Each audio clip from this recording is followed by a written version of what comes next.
কিচ্ছু বলবো না। দেখুন কিভাবে উজ্জীবিত করছে একে অন্যকে, ভালোবাসার অতিশয্যে বিলিয়ে দিচ্ছে প্রাণের সবটুকু উচ্ছ্বাস। অথচ আমরা এত কৃপণ কেন? আমরা কেন পারি না ওদের মতো করে ভালোবাসতে, ওদের মতো করে প্রাণের সবটুকু উচ্ছ্বাস ছড়িয়ে দিতে, কাছে নিতে? ভালোবাসা দিতে মূল্য দিতে হয় না। ভালোবাসার বিনিময়ের জন্য নাচ গান আর পান করার দরকার হয় না, শুধু দৃষ্টিভঙ্গি বদলাতে হয়। দরকার হয় নিজের সবটুকু আন্তরিকতা দিয়ে অংশগ্রহণের। ভালোবাসা দিলে ভালোবাসা মিলে। আসুন আমরা সবাই ভালোবাসা ছড়িয়ে দেই সবার মাঝে।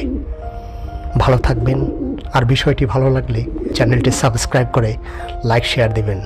ধন্যবাদ।